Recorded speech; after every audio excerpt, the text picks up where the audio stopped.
From the National Press Club in Washington, D.C., this is Update One, the club's official podcast. It features newsworthy stories originating from the NPC facilities, as well as broader topics related to journalism, communications, press freedom, and transparency.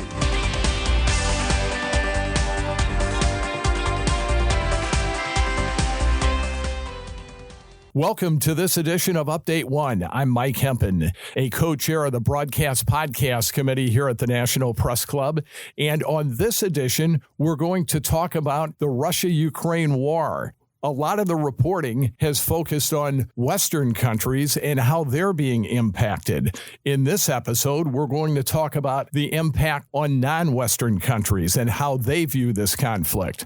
My guest is Flavius Mihaies, a conflict journalist and consultant on food security and sustainable development. Flavius, welcome to Update One. Thanks so much, Mike. It's good to be here. I know you've been in conflict zones throughout your reporting career. You've been covering wars for almost a decade. If you can talk about some of the conflicts that you've seen firsthand. Absolutely. Thank you. I covered the conflict in Iraq and Syria since 2015, and I looked at the impact of this conflict, but also the impact of economic and financial sanctions against Syria. I looked at the impacts of this conflict in Lebanon, and I also worked in Africa as a consultant on sustainable development and food security. This war has affected countries worldwide. One of the biggest effects, of course, being the rise in global food prices. But in terms of the non-Western countries, how are they viewing this conflict? I'm glad you mentioned the food prices, the impact on food prices. Africa, for example, is a continent that has badly suffered from the repercussions of the conflict in Ukraine, particularly with increasing grain prices, but also on non-food items. For example, Mali was on a top 3 producer of cotton in Africa, and because of hampered access to fertilizers, its ranking has lowered to around the number 10. When we talk non-Western countries, obviously we're talking quite a long number there. What are some of the more prominent ones that have really been impacted by this conflict? I would say the majority have been in Africa because of that critical issue of access to food and fertilizers, grain and fertilizers. But you also have countries like India, and that's the reason perhaps why they've been reluctant to endorse the US-led strictures on sanctions, economic and financial sanctions against Russia, because they depend on Russia for their oil and gas. So some of these countries that have been impacted initially and been reluctant to follow the sanctions, they did so to guarantee their access to energy, for example. In Africa, however, if the cargoes of grain just don't make it through, it's harder to react to compensate for that. Now, you brought up a good point, sanctions. The United States and other Western countries have hit Russia with sanctions because of this conflict, but a lot of non-Western countries have been hesitant to do that. Is that because they're more dependent on Russia? It's a great question. And indeed, according to The Economist, 2/3 of the world's population live in countries that are either officially neutral or supportive of Russia. And one cannot say this is the autocracy or non-democratic club, because in those countries, again, representing 2/3 of the world's population, you find several democracies, Brazil, India, Indonesia, and South Africa, for example. But yes, many of those countries have a need for Russian and Ukrainian food items and energy, but also many of them, and leading one again, Indonesia, India, South Africa, belong to a tradition of non-aligned countries.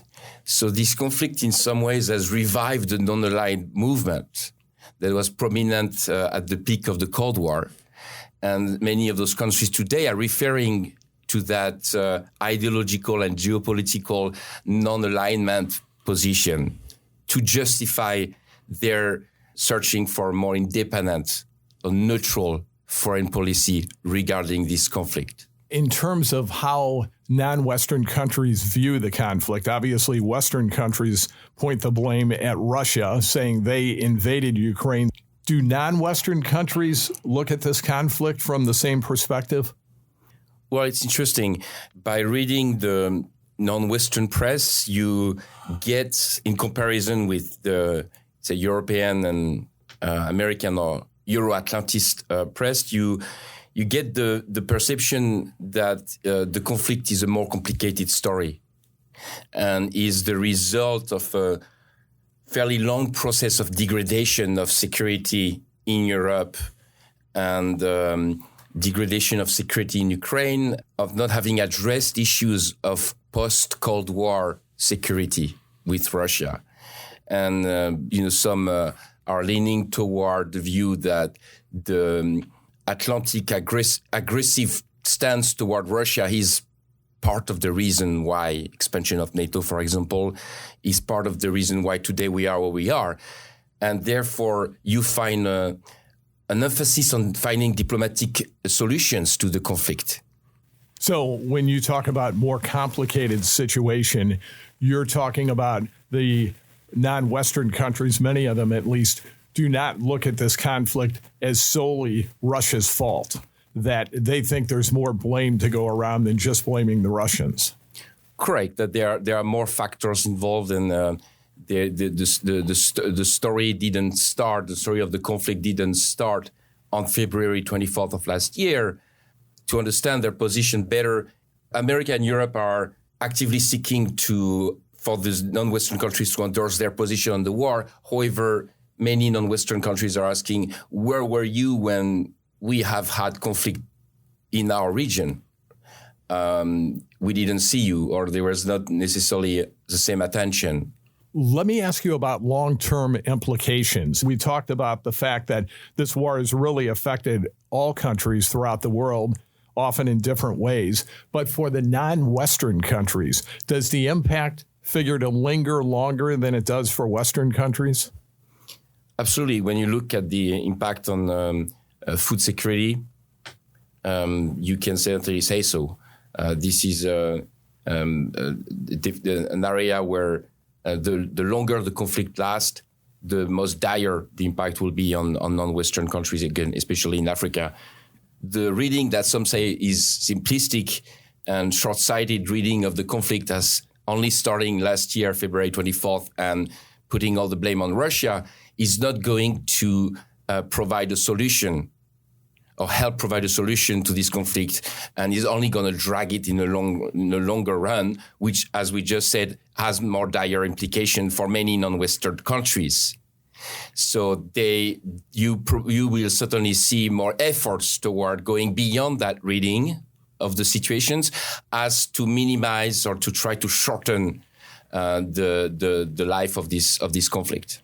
And right now, it's impossible to say how long this might last. Absolutely. And that goes a long way to show you also in realpolitik terms that the non-Western countries have lesser of a say. If America, still the wealthiest, largest country in the world, has not decided to change its course toward the conflict, there's not much other countries can do.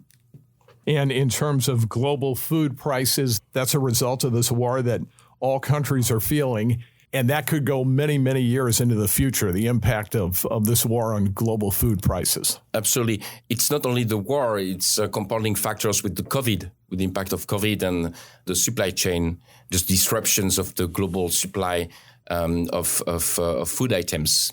So bottom line, as we wrap up here, the impact appears like it's going to be around for years, even decades, in terms of non-Western countries.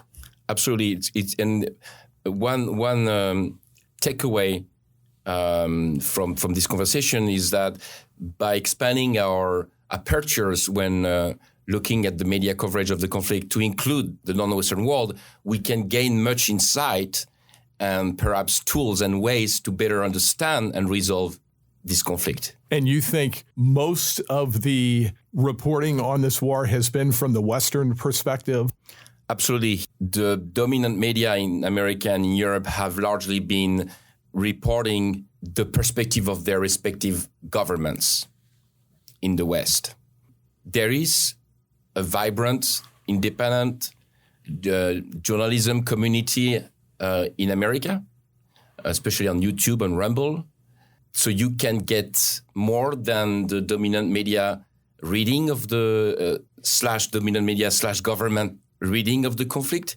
It's less so the case in Europe, unfortunately. Flavius, thanks for being on Update One.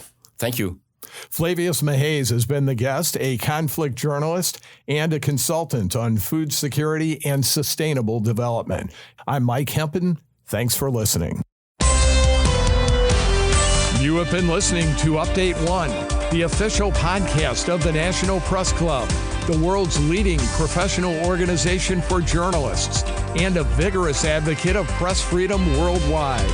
If you have any questions or comments about Update One, send an email to updateonepodcast@gmail.com.